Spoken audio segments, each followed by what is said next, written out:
Hello, everyone. Good evening, good afternoon, morning, wherever you are. I wanted to welcome you at the Gerhard Center webinar series. Today, we have a very interesting session about civic engagements at universities and higher education institutions. The idea here, where we're trying to sort of create social change agents, university play a very critical role. When we thought about doing this, I really could not think of a better person to sort of call on for help other than Simon Gray, who's going to be moderating the session today. Simon is the program officer for the Global Liberal Arts Alliance, Great Lakes Colleges Association in the US. His primary responsibility is programming for the GLA, Global Liberal Arts Alliance, an international partnership of 30 colleges and universities in 18 countries advancing liberal arts education within the context of its member institutions. The AUC is a member of the GLA and also the universities that are participating with us today. Now, without much ado, I'll pass to Simon, and he's going to introduce the speakers, and he will start moderating the session. Simon, please, sir. Okay, thank you, Ali, and welcome everyone. Thank you for participating in our panel on civic engagement in higher education.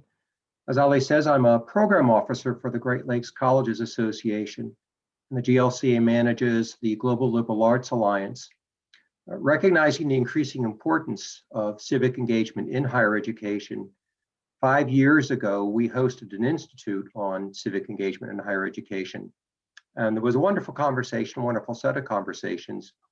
One of the takeaways from it was the recognition that colleges and universities have a responsibility, not just to prepare students to be actively engaged in the civic life of their communities and their countries, but that the institutions themselves, the colleges and the universities, have a responsibility to be actively engaged in the communities where they're located. I'm very pleased to continue elements of those conversations from 5 years ago with 3 wonderful panelists who come from institutions with deep roots in civic engagement in higher education. So we have with us today, and this is the order in which they'll be presenting to you, Jude Acquaah, the Manager for Outreach and Experiential Learning Programs at Ashesi University in Ghana. We have Sonwabo Ngcelwane, the Research Coordinator for Engaged Scholarship at the University of Cape Town in South Africa, and Karla Diaz, the Service Learning Coordinator at Universidad San Francisco de Quito in Ecuador. So they're each going to talk for about 12 minutes about the place of civic engagement in the missions of their institutions, and then how that's realized through the curriculum and co-curriculum. And they'll give us an example of a project or two that they've been working on. Following that, I will ask the panelists a set of questions to get things rolling, and then we will invite questions from you, and they should be coming through the chat channel. And then we'll work with you to get you unmuted so that you can ask your question. So again, thank you for coming. I look forward to the conversation. And Jude, we'll turn it over to you, please. Okay, thank you, Simon. Good evening from Ghana. Thank you to the GLA. Thank you to the American University in Cairo for the invitation. It's always a pleasure to share some of the lessons that we have learned at Ashesi doing civic and community engagement. So I think I'll go ahead and share my screen, and then we can get started.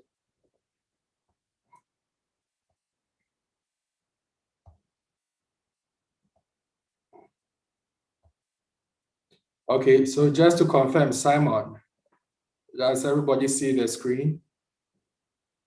Yes. Okay.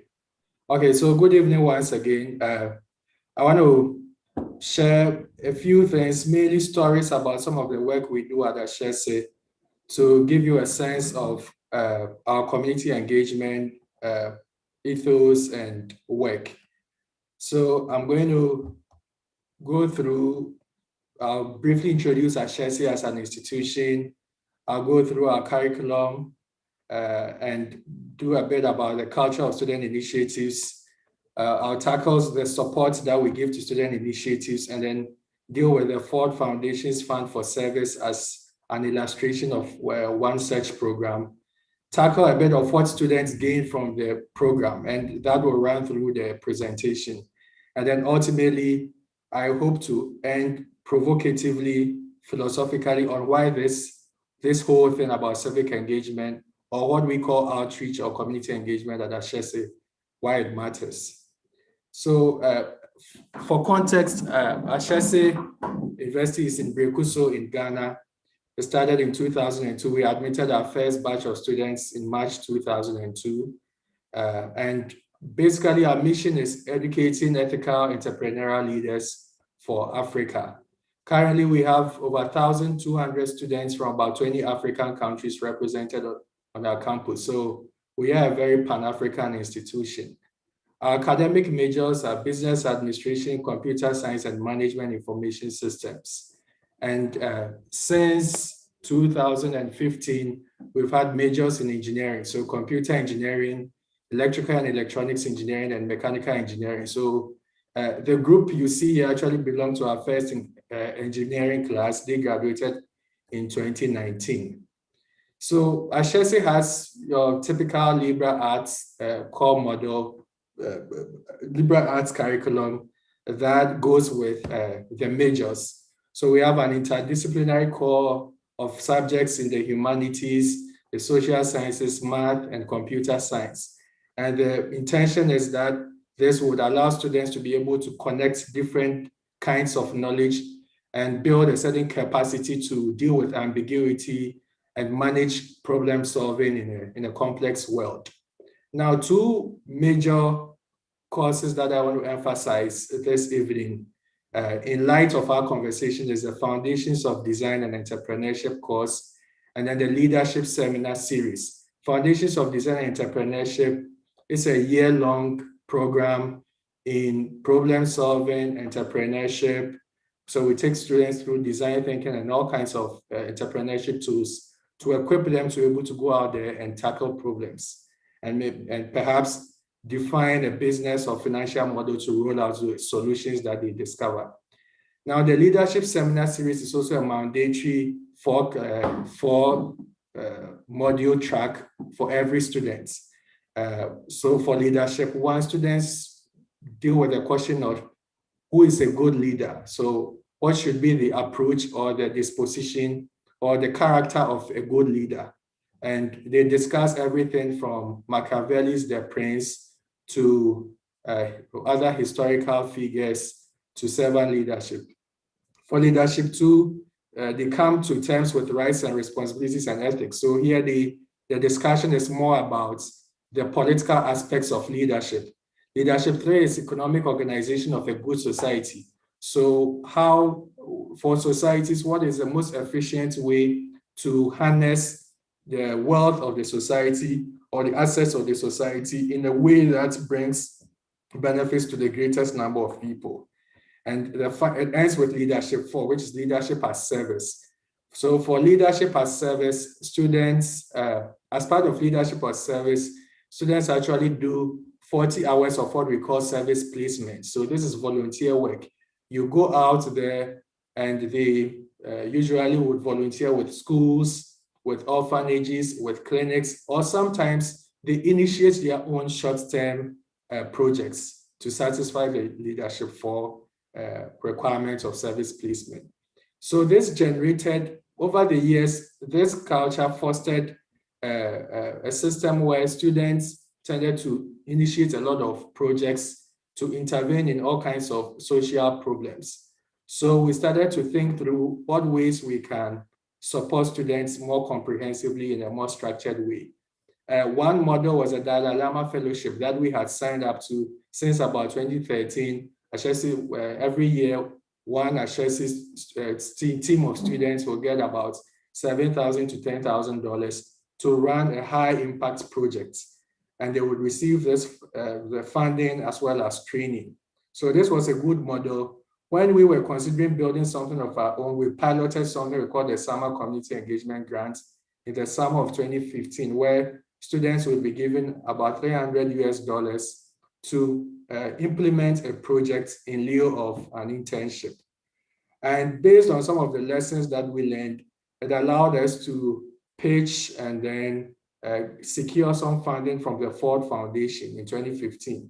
And we started something we call the Fund for Service to Children and Youth, which has become a very big example of some of the work we do to support student initiatives. So basically, students apply for funding from us. And this time, unlike the Dalai Lama, we're able to support a range of student projects, so long as they benefit children and youth. So what you see in this picture, for example, is Benedict Corte of the class of 2018. He rolled out a robotics program to teach computer science, basic coding, and then robotics to basic school students in downtown Accra. So there were a lot of projects like this. For phase 2, which ended in 2019, which is the last phase of the project before the current one, we actually rolled out about 18, we supported about 18 major projects. And when we say major projects, it means they received from $1,000 to $5,000 to roll out their projects. These projects benefited about 1,500 people. They were mainly in the areas of education, but also in entrepreneurship, agric, and mentoring. And they tended to be located quite close to our campus in the Eastern and Greater Accra regions of Ghana, and a few in other parts of the country. So I want to tackle why this matters. This graph and varieties of this graph have been looked at over the last several years at Ashesi. It's essentially population trends and that we foresee over the rest of this century. And if you look clearly, by 2100, by 2100, Africa would be possibly the most populous or the most populous after Asia. In many ways, it means that the world's future is going to be shaped very significantly by what happens on the continent. And we know that already Africa is dealing with some very difficult challenges in terms of employment, other economic issues, infrastructure, and that kind of thing. So we want to build a cadre of leaders and people with skills who can tackle this problem. Now, I want to use Kente as in an illustration of this. You see on the left, you have this picture of our graduating class of 2019, and you see them in their Kente stoles. Kente is actually a popular global fabric. And for people who are familiar with historically Black colleges and universities, they tend to use it a lot.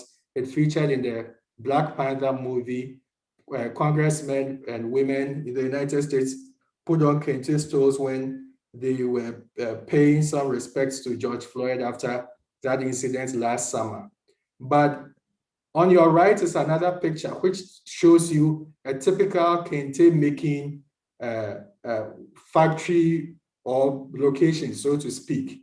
So Kente is still very much a cottage industry, but it shouldn't be so. There is a $1 trillion textile industry. In fact, Statista calculates the amount of business that was done in the textile industry to be 920 billion, I think in 2018, and projects that it will cross $1 trillion in the next year or two. And we ask ourselves, what will it take for these students that we graduate, engineering majors, business administration majors, to work with these gentlemen that you see in the Kente making location, where Kente is still very much done with a loom that you make use of your hand and feet. What will it take to be able to more efficiently produce Kente, come up with even more interesting designs based on Ghanaian heritage, and capture, even if it is just 1% of the global textile trade? What will it mean for the Ghanaian economy? What will it mean for employment? What will it mean for wealth creation? So those are some of the things we want to tackle. And this picture, for example, illustrates what we are trying to drive at. This is Nelson Mandela, a modern African hero. And on your to your right, you see Otumfuo Osei Tutu II, Otumfuo Osei II is the monarch of an ancient Ghanaian kingdom called Asante, where Kente is a very popular cloth. So what will it take for you to bring the Mandelas of this age, but have the deep insights that say you can find in Asante history and merge them? And what will that kind of knowledge produce, and what does it have for Africa's future? So this is what we're looking at. This is why we think what we are doing matters, that you can bring modern global skills and deep local insights and create great possibilities. And that is what we think civic and community engagement and going down into societies to volunteer gives our students.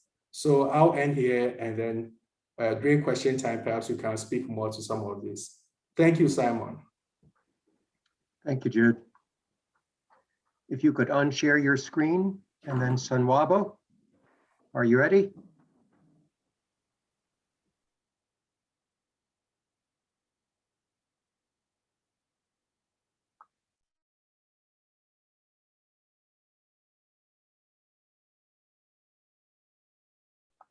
You need to unmute, Sonwabo. There you go. Yeah, good afternoon, colleagues. Good morning and good day. I just want to thank the organizers of this webinar. I mean, I think it's a really exciting opportunity for all of us. But most importantly for me, I want to thank the people who have made time to join us in this webinar. I think it's going to be, it looks like it's going to be very exciting. And thank you to Simon for getting the ball rolling. Let me just share my screen quickly and see. Yep.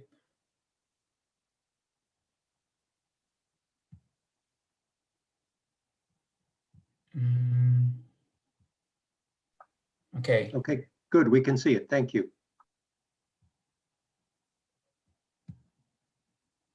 Sorry, Simon.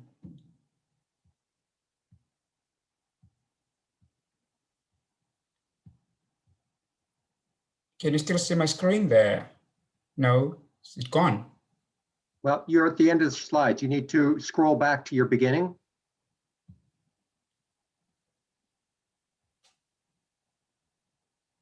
Just relaunch your slides and enter presentation mode with your first slide.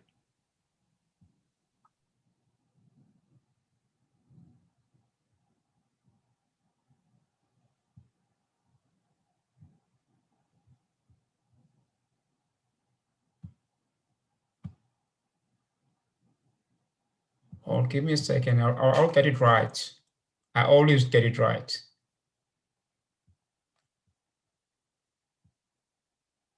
Can you all see my screen? There you go. Now you can start. Thanks, Simon. I think one of the challenges I had when I was asked to present here was, how do I define civic engagement? And that seemed to be a real problem because the University of Cape Town does not have a definition of what civic engagement is. So when I was preparing for my presentation, I had a look at all the reports we've produced over the years. And dating back from 2003, I was not at UCT at the time, but in 2008, when I joined UCT, this unit in particular, the social responsiveness unit, we produced quite a number of interesting reports. And when I browsed through all those reports, I really liked this definition of what civic engagement is, because it is really reflected in all the case studies we've profiled over the years. So this is my definition. Please do not attribute to UCT definition, but I think it captures very clearly and very nicely for me what we are trying to do at UCT. That is how do we bring the resources of our institution to bear on the challenges that are confronting not only South Africa, but are confronting the continent of Africa, that are confronting the world as well. So this is a definition that I really, really like.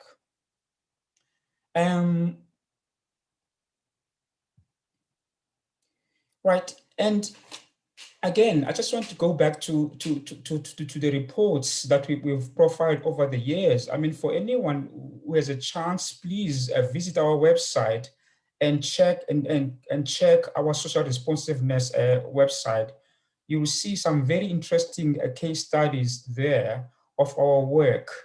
And the reason why we have always profiled our research, our teaching, and our service in the manner that we did, that is how engaged our research is, how engaged our teaching is, and how we do service, has always been linked to a very specific questions about the role of the university in society. And with that question, there's another question that arises: what kind of academic cultures and practices that we want to encourage in our universities? So all our cases are informed by this kind of thinking, by these specific questions that are arising for universities about the nature of their civic mission, the kinds of academic cultures and practices that they should be encouraging, and also, most importantly, what is it that they teach? That is very, very, very important to us.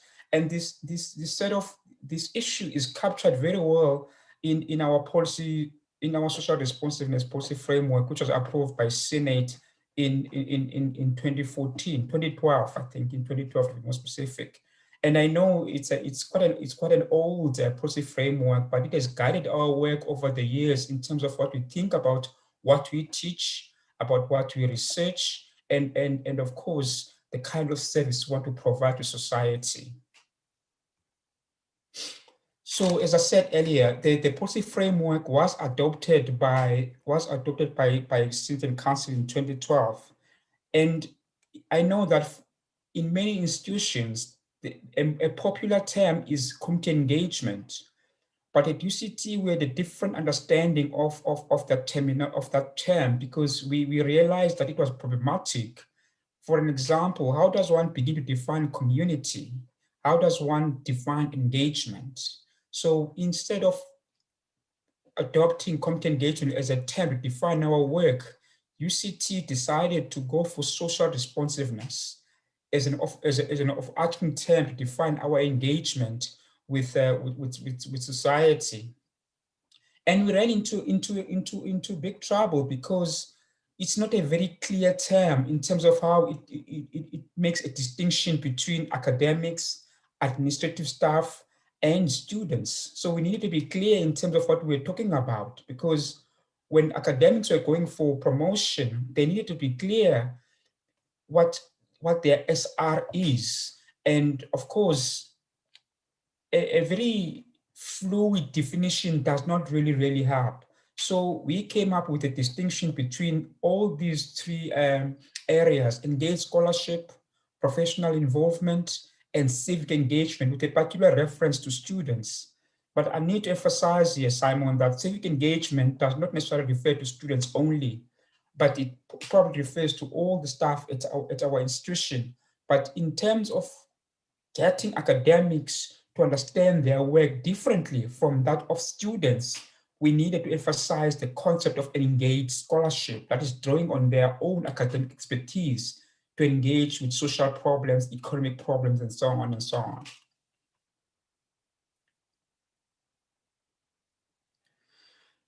Look, our students come to universities for a particular reasons. I think one of the most important reasons, of course, is for them to get credentials. It's for them to have a qualification. But in terms of civic engagement, we have a much bigger understanding of our students. We understand them as students first, but also we understand them as emerging professionals in their various fields. And that is very, very important for us at UCT, because we are a country that has got a history that is, I want to use a milder term, a history that is problematic. That thing is mild enough. And of course, we understand them as citizens in a democratic country, right? And that again is very, very important for us, because I don't know how many people here who are familiar with our country. I mean, if you were to come to our country, you would realize that the vestiges of apartheid are still relevant, are still visible for all of us to see. I mean, you have townships which are inhabited by mainly Black people, and then we have suburbs which are inhabited by mainly white people. Of course, there's been a flow of Black people into these suburbs, what we call in South Africa, the emerging Black middle class.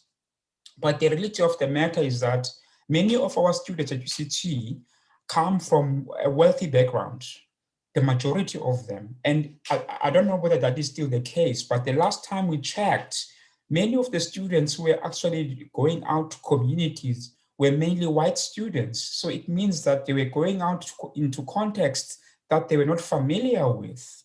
So it is important, therefore, for us to prepare our students as citizens of a country with all its complexity, inequality, and so on and so on. So that's why this last bullet for us is very, very important.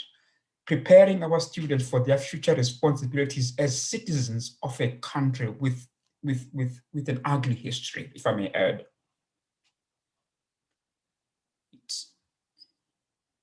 So in doing so, there are very important questions that are deeply embedded in our teaching and in our possibly in our research and of course in how we engage with students. The fundamental questions that we ask ourselves all the time when we engage with students is the kind of graduate attributes that we want our students to exit with. What sort of values do we want our students to leave UCT with? Skills, knowledge, and attitude. And how does the academic project, culture and practice reinforce these kind of values, this kind of skills, this kind of knowledge and attitudes, right? That to us is very, very, very important. And of course, that is part of our mission. But we know for a fact, many of us are aware of the fact that there's always a disjuncture between a mission of a university and the actual practice of a university. And so we need to ask ourselves all the time, how does our curriculum, our teaching and research practice is aligned to the mission of a university? Is there an alignment between a mission of a university and the actual academic project of a university? And our role at UCT, of course, in my unit with my colleagues, Janice Macmillan, Barbara Smith, and Prince Kwaka, it's a very small unit indeed, is to remind the university of this alignment all the time, right? So there are many opportunities for our students to engage with external communities. We have outreach. We've got quite a number of development agencies. And I think the most popular one that is known probably all over the world, which has got a long history, is SHOCO, the Student Health and Welfare Committee Organization, which was started way back in the 1940s, I think. Janice will correct me if I'm wrong, but I think it was started way back in the 1940s by a medical student. It has got a huge footprint, not only in Khayelitsha, which is mainly a Black community, but in many parts of Cape Town. They run clinics, and they also run educational programs. But we also have outreach development agencies as well that are not directly linked to their teaching and curriculum. Quite a number of them, which I will not mention at this stage because of time. But the important thing that runs through all these activities is the extent to which the skills, the knowledge, the attitude, and values are reinforced through their own engagement with external communities. I think I would have failed if I did not mention the fact that there's a very interesting mechanism at UCT, which is called the Knowledge Co-op, which actually is a mechanism which brings community partners with students and supervisors. And our students get exposed to a community need. And it's a very interesting project in the sense that there is a coordinator who brokers the deal between the students, the community, and the supervisor and academic supervisor. So it is very interesting that there's quite a lot of these activities happening. Simon, as I want to hand over to my colleague Janice McMillan, who's part of this. Was part of this webinar to talk about on the three slides that are here, the last 3 slides. I don't know whether Janice, thank you very much. You can actually go back, Janice. Thank you very much.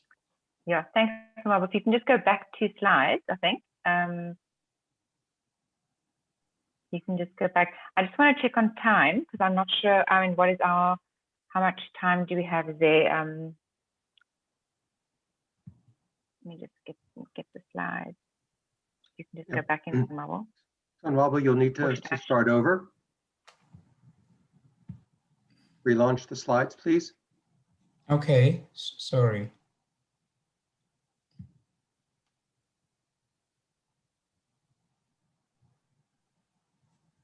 Janice, would you mind sharing your own slides? Sure. Let me see if I can get them.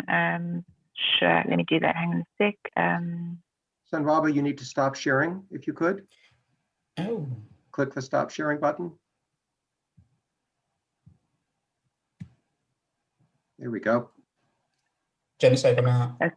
Yeah, I think I'm good. I just want to go down to the. Great. So thank you very much, Sonwabo, for framing that. So just a quick case study of how we've tried to work intentionally in the curriculum to illustrate the knowledge, skills, and values that Sonwabo was talking about. So in the Engineering and Built Environment faculty, there's a course that we set up in 2013 called the Social Infrastructures course. And it's not a service learning course, it's a community engagement course. So students actually go and learn from community partners, and it's not about serving the community, it's actually about co-creating knowledge around a whole series of very critical issues. Let me just go onto the slide show, sorry, it's bigger and you can see it better. And so it's a credit-bearing course for engineering students, and we do it in partnership with NGOs and local CBOs, community-based organizations.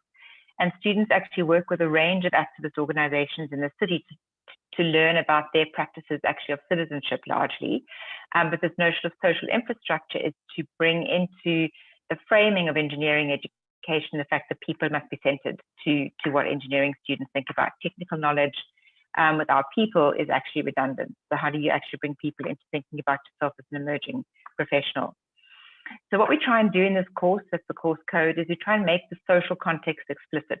Very often in higher education, we assume the social context. We don't unpack what is the social context in which the university is based, in which the students learn. So the course has 2 parts. And the first part is about framing, locating, and entering the social. And this is critical because we're trying to develop different lenses for students to think about the social context. So if we don't frame it differently, we can't get students to think about it differently. So we frame it differently by this notion of co-creation and showing students that knowledge is located in students, but also in communities. And we have what we call off-campus classes. And we learn students grapple with issues of community. What does it mean to have multiple perspectives? What does development mean? And what does the process of community engagement mean? And then in part 2 of the course, then we try and look at taking those new lenses and putting them to gaze, if you like, on a set of complex social issues from land and housing, water and sanitation, gender-based violence. And so the course is really aimed at learning about and not solving for community. So this course is positioned at what we're saying is the technical knowledge and the social context nexus. And this is the last slide. It's just that there's nothing inherently transformative about civic engagement. You can't just assume that because students are involved in civic engagement, they're going to be more socially conscious professionals. There needs to be an intentional practice. And so what we developed in this particular course is that the teaching team consists of young scholars, postgraduate students, and someone like myself, and we work together. In the classroom, we get students to engage and learn from each other. And then in the off-campus classes, students and community members intentionally engage and learn around critical issues. And so teaching is engaged scholarship, and we talk about the notion of a horizontal practice. There are hierarchies, but we actually try as best we can in the learning space to co-create that. And then just the very last thing is how do we, Sonwabo talked about those three identities, the student, the emerging professional, and the citizen. And so what we need to do is rethink our pedagogy, and in particular, assessment has shifted. So we create different kinds of assessment tasks. So students don't just write essays, but they have to do reflective blog posts, etc. Because if you don't model a different kind of graduate in your actual educational practice, you can't assume that they're going to be different kinds of professionals once they've done your course. So it's really about creating a very intentional space in the classroom and in the off-campus classes. So that's just one example of how we're trying in the curriculum to, in a sense, bring the values that the institution believes in into the curriculum. That's just a short example. Thank you. Thank you, Sonwabo and Janice. I've got a couple of questions written down from the two presentations we've had so far. If you could stop sharing, please, Janice, and then Karla. Yeah. I'm trying very hard to do that. I've lost the actual, sorry. There you go. There you go. Okay, Good. Karla. Hi, everyone. Thank you. Thank you, Ali. Thank you, Simon, for having us. Good afternoon from Quito, Ecuador. So it's a pleasure for me to be here today. I'm going to start sharing my screen. There. So I wanted to talk to you about what we do at USFQ, Universidad San Francisco de Quito. That's my institution. And before I start, let me just, there. I wanted to tell you a little bit about our context. It's important if you are not aware of our country. So we are a small country in South America up in the northern part. There. So we have a population of approximately 17 million people. We have very diverse regions. So I live in the mountains. We have a coast regions. I'm sure you've heard about the Galapagos Islands as well. And we have a rainforest. In a very small place, we have a very diverse environment. So I wanted you to know that. Also, approximately 30% of our population live in a poverty situation and 8% in an extreme poverty situation as well. So we are a very unequal country in terms of our income distribution as well. In terms of our university, so we are a private liberal arts institution. We were founded 33 years ago, and community engagement has been always a core part of our mission. We have both curricular and co-curricular opportunities to involve community engagement, and I will tell you a little bit more about that later. We are #1 ranked in our country, 51 in Latin America. We offer approximately 50 undergraduate programs and 15 graduate programs as well, approximately 8,400 enrolled students. And within our country, we have a diverse group of citizens. So we have various indigenous groups. So we do have a representation of them in our campus as well, approximately 500 students from diverse backgrounds. And we also host annually approximately 1,000 international students per term.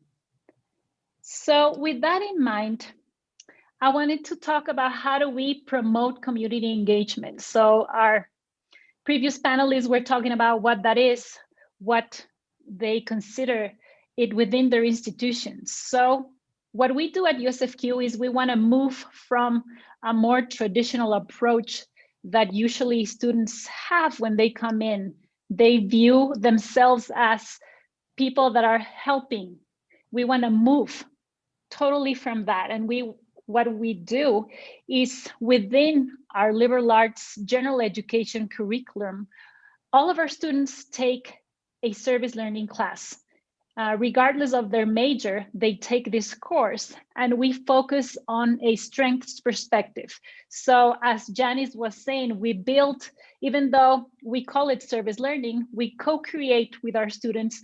We build upon their capacities, strengths, and skills in order to gain, both everyone involved, all the stakeholders involved, gain in different ways. So we use reciprocity as a basis for our service learning program and the strengths perspective in order to solve various issues or needs that different communities or vulnerable groups face. So with this in mind, I wanted just to briefly tell you how do we envision service learning.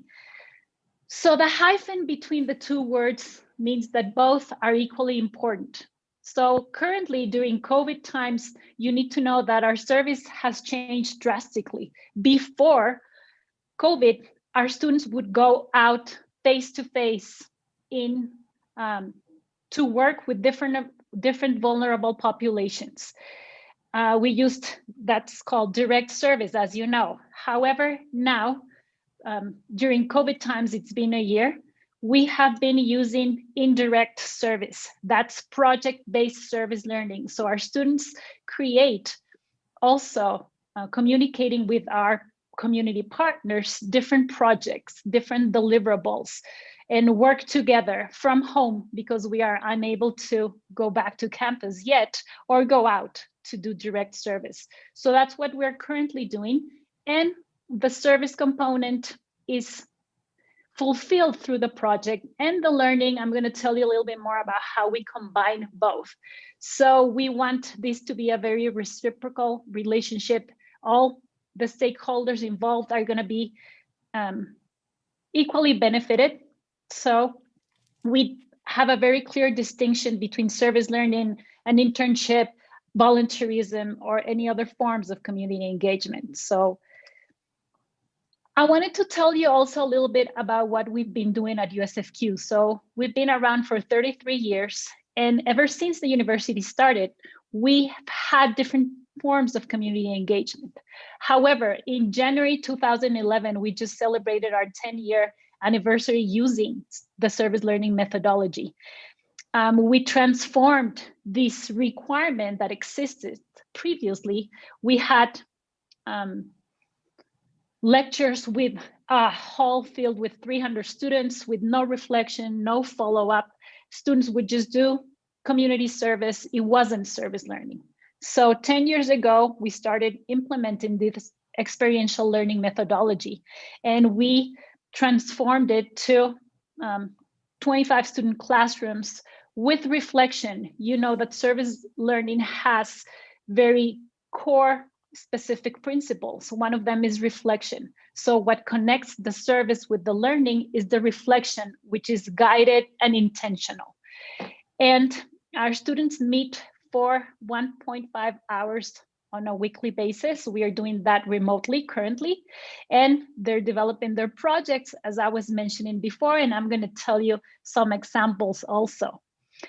Some of our reflection activities include journals. Students create an e-portfolio where they have to propose looking themselves into the future and a concrete action plan of what are they going to be doing as socially responsible citizens in Ecuador or wherever they choose to live. So they create very specific activities in this e-portfolio and project themselves as socially responsible citizens. And it's very motivating to read their portfolios. They get to present them as well, and they go through a transformational learning process.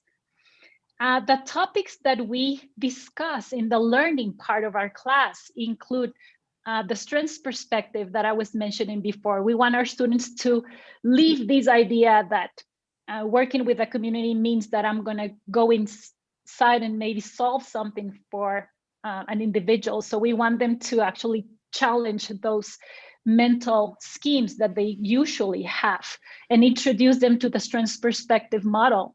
We talk about our situation in Ecuador in terms of poverty, education, health, different human groups. How do we work with infants or adolescents or the elderly? We discuss topics such as human rights, discrimination, and gender. So that's the learning component that we analyze in our sessions, in our class sessions, while students, in this case, do their specific projects for NGOs that work with various vulnerable groups from infants to elderly. I wanted to share a little bit about the research that we have been doing at USFQ in terms of the impact that this methodology has had in our students. So in 2015, we conducted a mixed methods study using the CASC, which is a civic attitudes and skills questionnaire developed at Tulane University. And we adapted it for our context. We went through a very formal process in order to do that and validate the instrument into Spanish because it had never been used in Spanish before. So we found that out of the 6 factors that this questionnaire measures, 5 of them were significant for our student population. Those were interpersonal and problem-solving skills, political awareness, leadership skills, social justice, and diversity attitudes.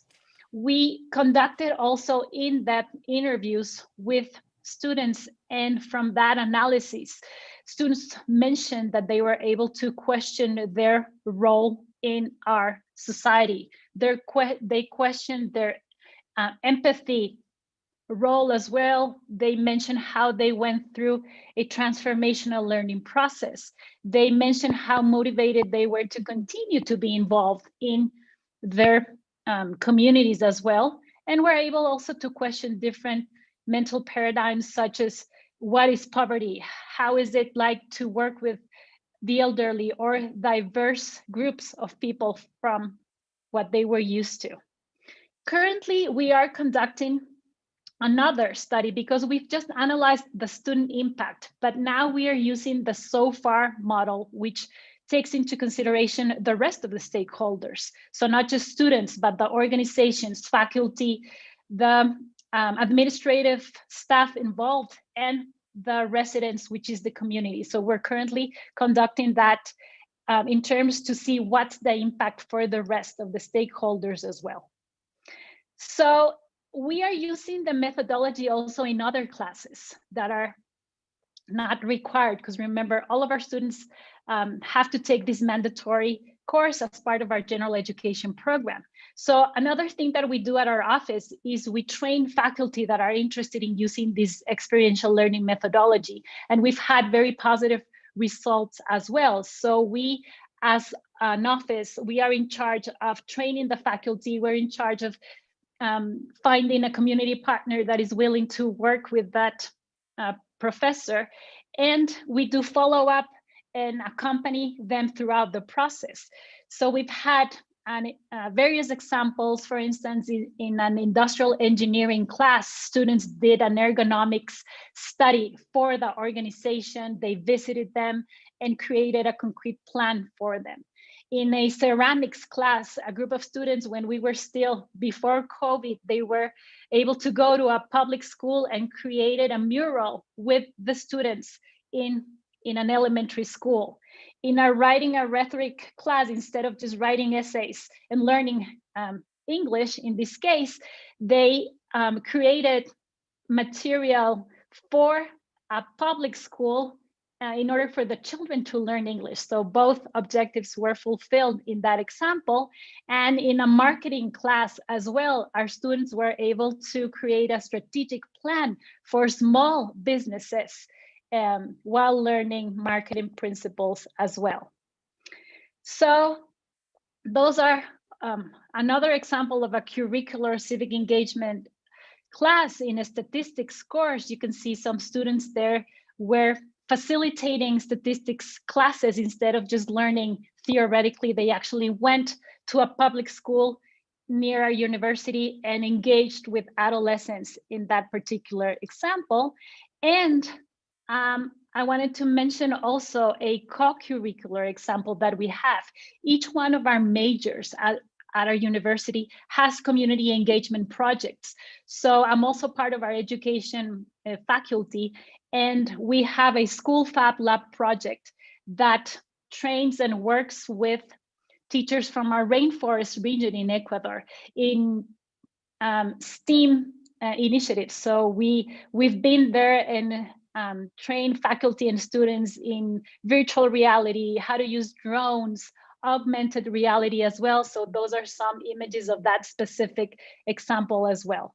That's a little bit about what we do at USFQ. Thanks for listening, and that's my contact information. Thank you very much, Karla and Sonwabo and Jude. We're going to have time for questions now, and the way this is work, I'm going to ask a couple of questions to give you time to think about what you would like to ask, and then if you would post your questions in the chat, we will get them to the panelists. So my first question to, and each of you can answer this, is it's clear that your institutions value civic engagement, service learning, whatever you're calling it. To what degree do your students buy into this? How are your students reacting to the requirement? Do they see this as a valuable part of their education? Karla, you want to start us? Thank you, Simon. I can tell from our experience that our students in our service learning class usually are very hesitant at the beginning. They are there because they have to be there. It's mandatory. However, throughout the process, the majority of our students, I could say 90% of them, actually go through a transformational learning process, which entails that they have a concrete experience, even though that currently that experience doesn't allow them to go directly to the community face-to-face. They challenge their role as a future professional, as a citizen in our country. So we see that through the reflection activities that we do, through the critical thinking skills that they're developing in the class. So I would say that they do go through that transformational process and appreciate the experience.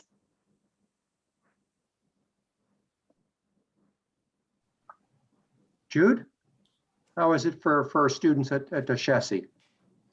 Yes, I think, well, quite like what Karla said about UCSF, maybe students are a little unsure about how it's going to go in the beginning, these experiential learning programs. But I think over the years, what has happened is that because we have done this repeatedly and students apply to Ashesi partly expecting this to happen, a good number of them actually look forward to it. So sometimes we even have first-year students who will come in week 1 and they already want to see how they want to discuss their projects with you. And sometimes you have to encourage them to rather volunteer with another project.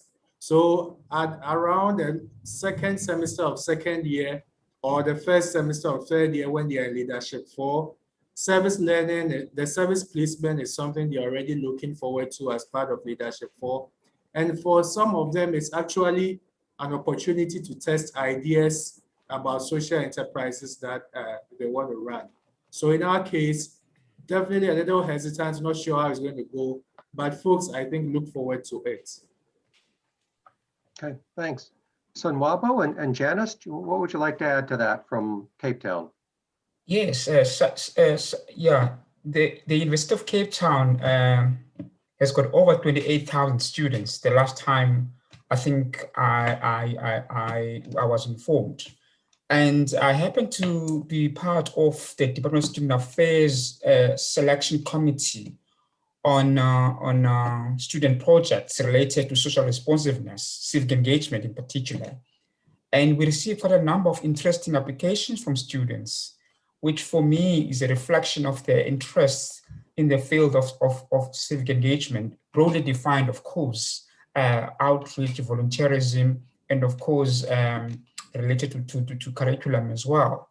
So it's very difficult to say definitely that students are interested, but also the cases that I review every year for the past 10 years are a very good reflection of the extent to which students are interested in this kind of work. You know, so we've got, as I said earlier, we've got the Student Health and Welfare Community Organization, SHOCO, which has been running for years.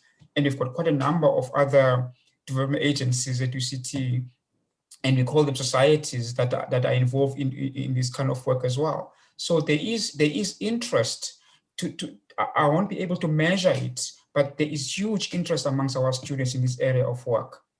I don't know whether Janice wants to add anything.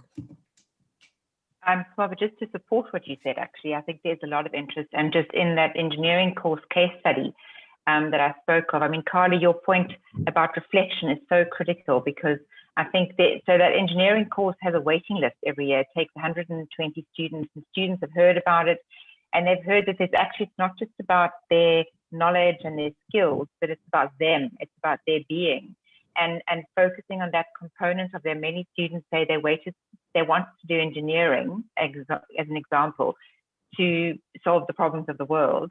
And this is the first course that's actually touched them and actually connected them to being the kind of engineer they want to be. So it's not about this particular course, but I think it's about the intentional approach of connecting students in a whole way.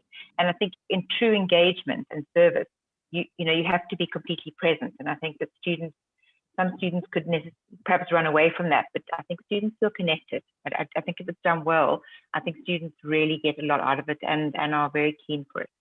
That's been our experience. And part of the reason I ask is I wonder if there are generational differences. If today's youth feel, I mean, we know that they worry about things like climate change, and they worry about things like poverty and economic inequality and gender inequality. So I was wondering if there's just sort of an activist element there that brings them to your programs.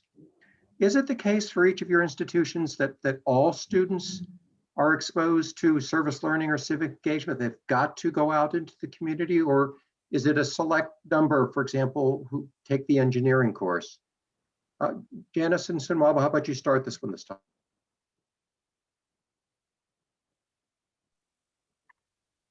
Sure. Do you want me to start?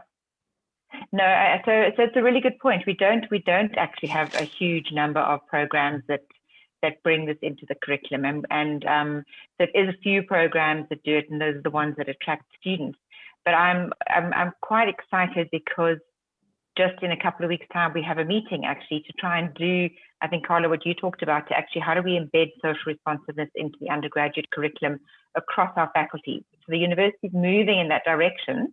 And I think the work with staff then to support them in doing that curriculum work is going to take place. So I think there's an institutional shift as well to the importance of this, which links with Sonwabo's point about the kinds of students who graduate. So we're kind of moving in that direction. Sonwabo, do you want to add to that? I mean, no, that's fine, Jess. That's fine. Thanks, Simon. Daniel, you? Yes, so Simon, in our case, all students go through the service placement in Leadership 4. But beyond even the Leadership 4, we tend to have to run a lot of our courses in that way. That requires students to go out there. But I think the special thing about Leadership 4 is that there are a series of courses leading to it. So the service placement or service learning is essentially the culmination of this experiential learning experience. And it is good. We also do a lot of reflection exercises before and after. And I have sat in some of these Leadership 4 courses, and it's amazing. Students get tearful speaking about the experiences that they have gone through. And it's a moving sight. So thankfully, we are a much smaller institution than the University of Cape Town. Ashesi is just 1,200 students. So we have the flexibility to experiment and test a lot of ideas. Karla, anything to add? Yes, so in our question. Yes, so in our case, it is mandatory. However, we are seeing more and more students that get involved in our community engagement projects that are part of the majors. Those are not a requirement, and students, we are seeing that their experience sometimes after taking our service learning course allows them to be more engaged and participate more willingly in those other types of projects also. And Janice, you were saying that maybe you want to motivate other faculty to use different experiential learning methodologies, and we offer in our campus training opportunities for all the faculty that are interested, and the ones that actually see the benefits, because there are benefits for faculty, for students, for the community in the literature already documented. They are very willing and engaged while they do it as well. Thank you. Well, that's a perfect answer. We have a follow-up question from Ebenezer Guma. Ali, if you could unmute him, then he could ask his question.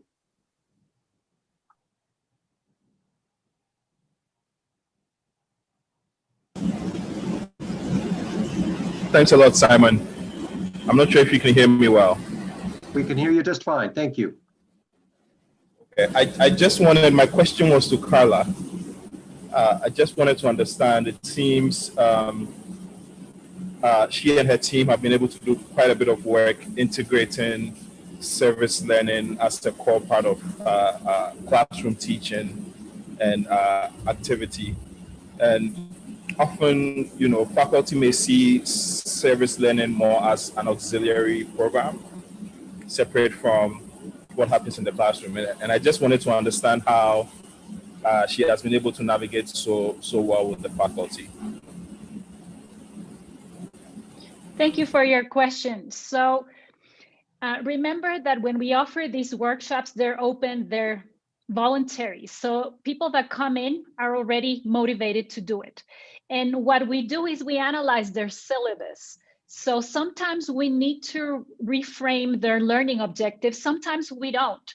And what ends up happening if we go through, in education, we use a backward design model. So we start from the end. We look at the objective, what knowledge, skills, or attitudes we want our students to gain. And from that, what we change are the learning strategies. Usually, professors are doing more theoretical activities with their students. Remember that example that I mentioned with our industrial engineering students. Before using the service learning methodology, they would just do a theoretical ergonomic study based on a business. So that's what they would do.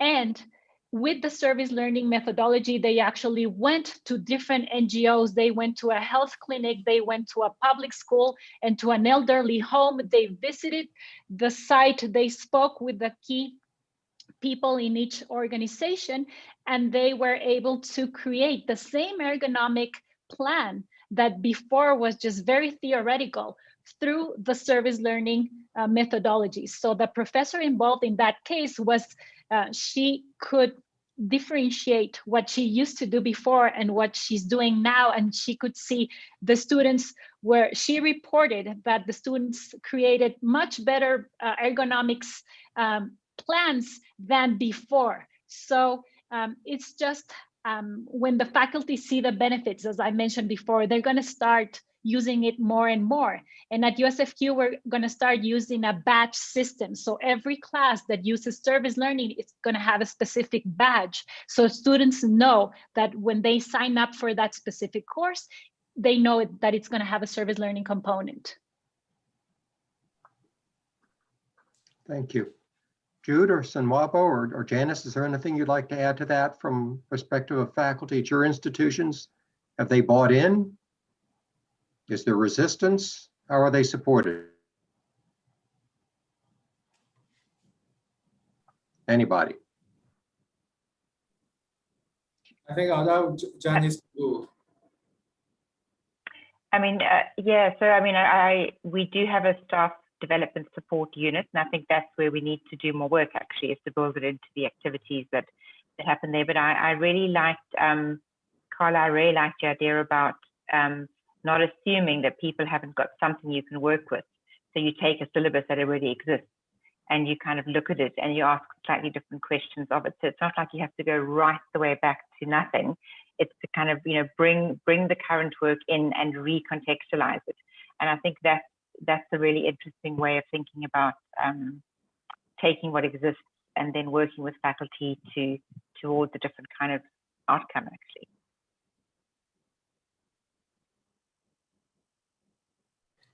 Simon, may I just say something very quickly, which I think applies to most universities. I think that UCT is a research-intensive university, and I think the challenges that many people in service learning and in community engagement broadly is the extent to which it's on the margins of the actual business of a university, especially in research-intensive university. I'm not even talking about my university only here. The challenge we've been grappling with over the years is how to bring that kind of work to the center of the university's work. That has always been a challenge for many, many universities. And maybe that's another reason why there's not a huge take-up of service learning in some of the institutions. And I know for a fact that we are still struggling with that at UCT and possibly in other research-intensive institutions as well. That's the point I just want to raise, but maybe that's a conversation for another day. But I think it's linked to the extent to which a service learning community engagement has permeated the fabric of the university. Thanks. Sure. Well, when you were talking, I was reminded that, you know, a lot of the talks that are given in this webinar series are about corporate social responsibility. And when you were talking, you seem to be talking about university social responsibility, and it's clearly integrated into your social responsibility statement. So it made me think that the institution's certainly on board. To what degree are faculty on board, and how do you make that happen? And it sounds like USFQ to make that work quite well. Let me ask another question. Must civic engagement be apolitical? Is that a conversation you have on your campuses? Is it a sensitive subject? I know in some countries it would be very sensitive. How does that play out in the countries where you are? Okay, Simon, I think I'll go first. I don't think it should be necessarily partisan in terms of you identifying with one faction or group against another, even though sometimes it ought to be. At Ashesi, it's not necessarily political, but I think ultimately, because it's about leadership, it's also about power. It's about, if you don't have the power, how do you deal with gatekeepers? And if you are the one with power, how do you use it in a responsible, ethical, transparent, accountable way? So you can't avoid politics as you do service learning. And we are hoping that the conversations and reflections and the work that they go out there to do partly opens the eyes of students about how to deal with people with power, or how you yourself will use power responsibly.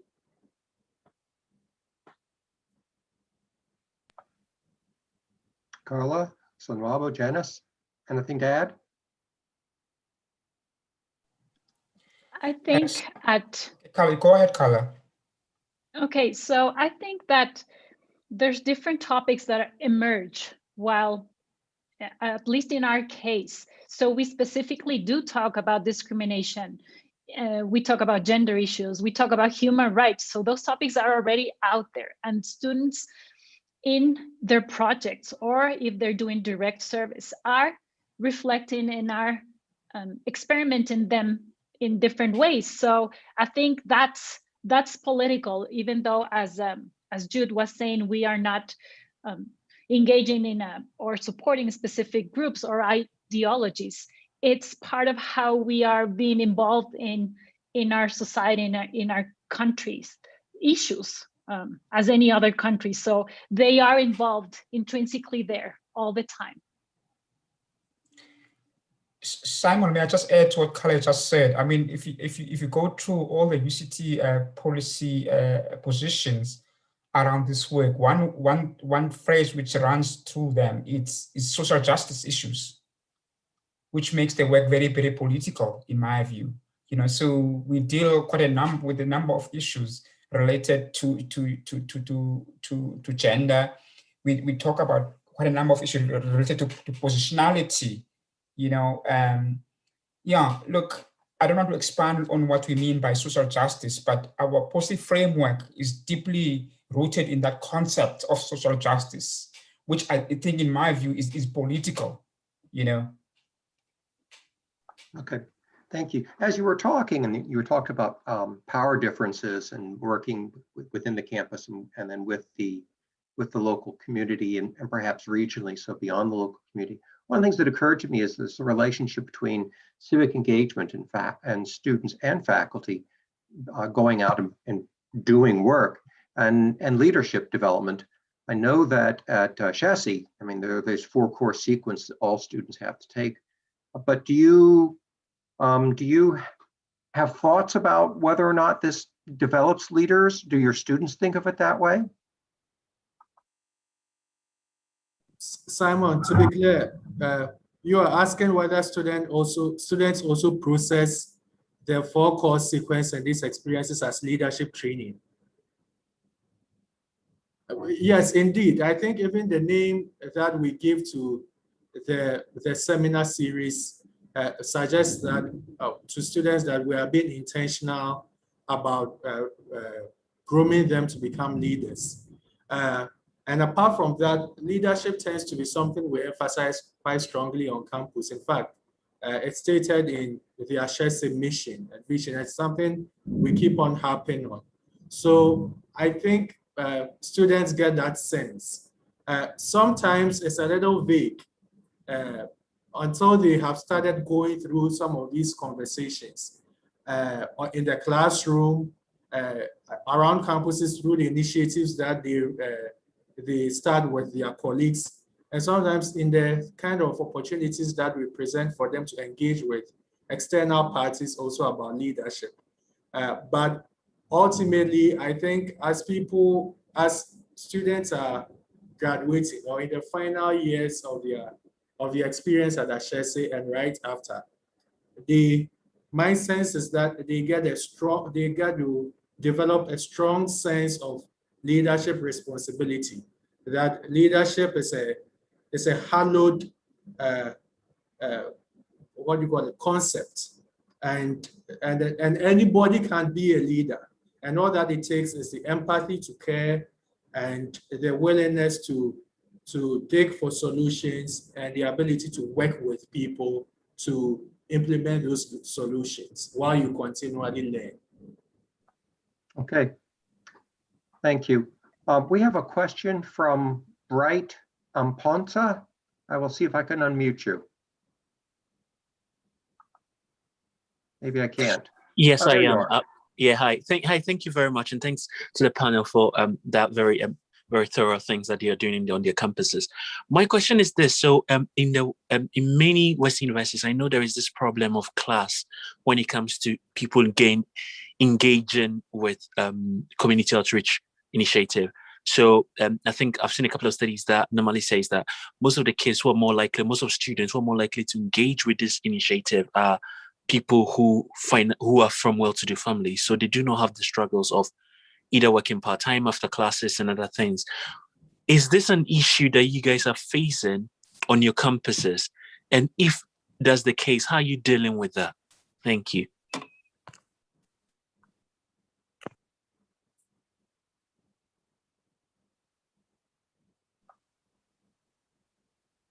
Karla, would you like to start us?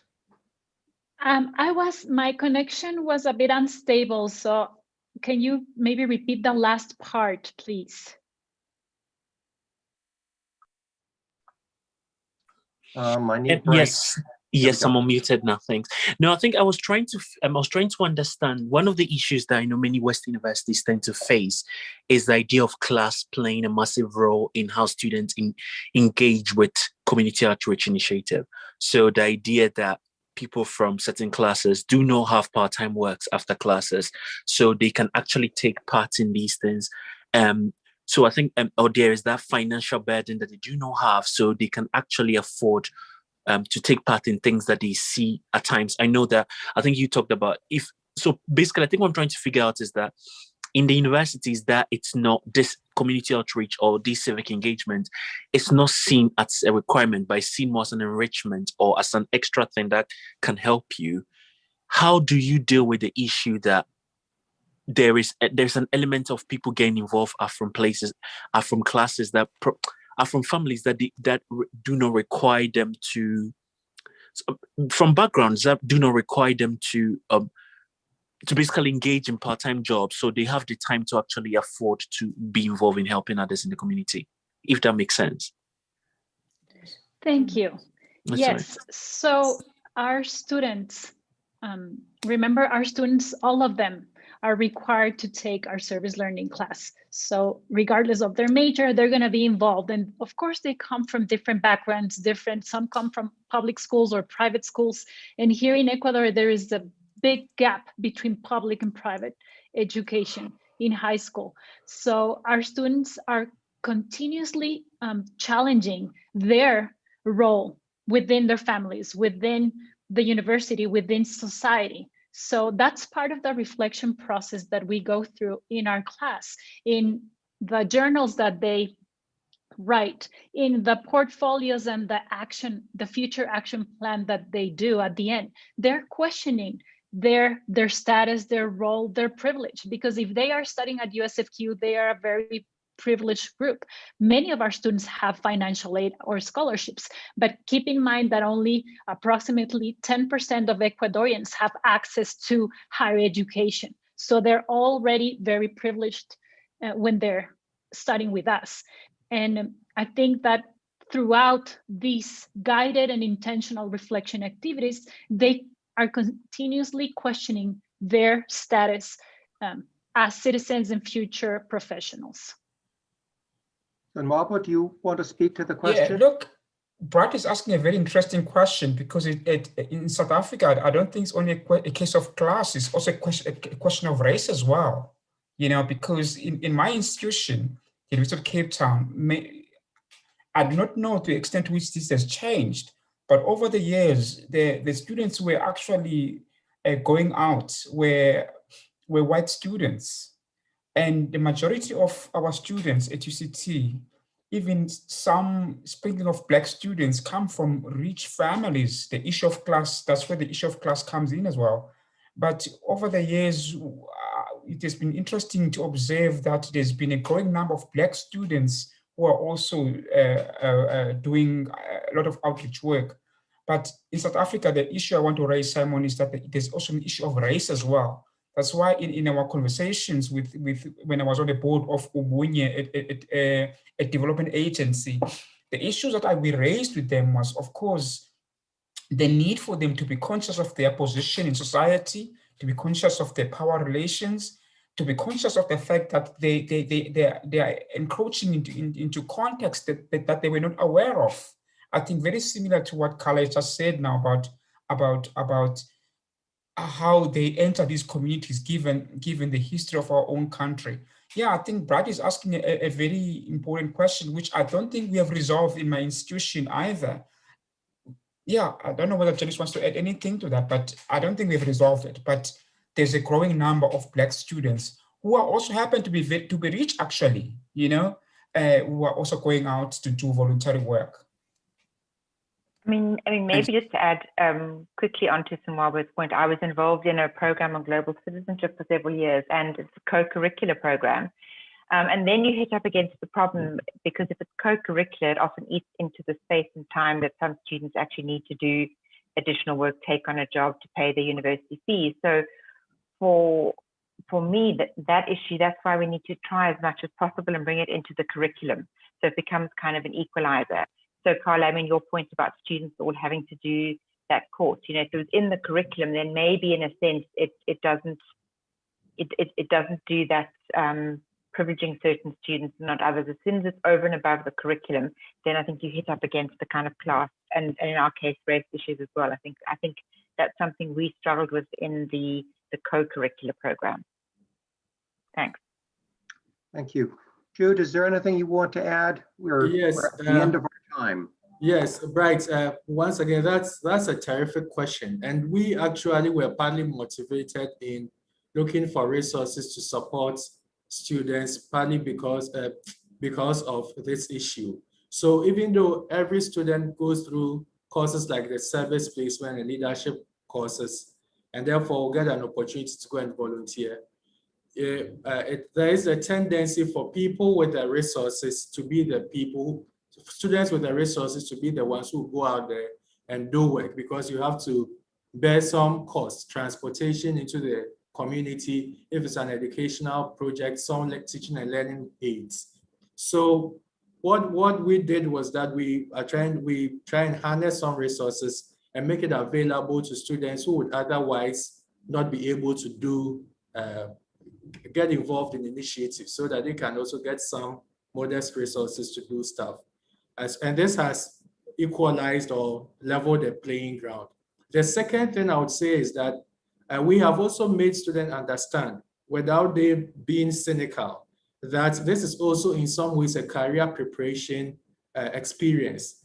That when you do service learning, unlike say an internship where all you do during 2-3 months is make photocopies for your boss. When you are doing service learning, you have to identify problem, you have to ideate, you have to mobilize, you have to implement, you have to evaluate, you have to learn, you have to negotiate. So it's a more rounded experience that tends to prepare you very well for careers. And we advise students that if you get involved, you're going to develop skills that will help you. So whether students are coming from high income backgrounds or very low income backgrounds, they tend to be very motivated to go out there and do it. And because of the resources we provide, thankfully, resources are not a barrier. Yeah, your point's well taken. I used to tell students that when you're out working in the community, it's not like you can open up your textbook and go to the back to look for the answer to one of the problems. It's much more open-ended. It requires you to think and put things together. Thanks to our panelists for an engaging conversation on an important topic. Thank you to Ali for inviting us, and thank you to all of our participants. I hope that it was beneficial to you. Ali, I'll turn it back to you to talk about your upcoming presentations. And again, thank you. Yeah, thank you for having us. Thank you, Simon. Thank you, Jude. Thank you, Sonwabo. Thank you, Janice. Thank you, Karla. It's been really a very mind-opening discussion, and I thank you for sharing your experiences. For the audience, I thank you for staying with us almost half an hour after our usual start, but we said from the beginning we're going to take an hour and a half. Next week, we have two interesting webinars. The first one on Monday, March 22nd, we're having Peter Knorinka from Erasmus University, and he's also heading the Center for African Philanthropy in the Netherlands, and he's going to talk about frugal innovation in Africa, an academic and policy agenda. On Wednesday, March 24th, we're having Raj Kumar. Raj is the president and the editor-in-chief at Civic. Civic is a platform, a media platform for global development industry. And he's going to talk about the business of changing the world, which is the title of a book he has also. I look forward to seeing you all next time. And please stay safe. And again, thanks for Simon, and thanks for the participants. Thank you. Thank you. Thank you. Thank you. Thank you very much. Thank you. Thank Goodbye. you. Bye-bye.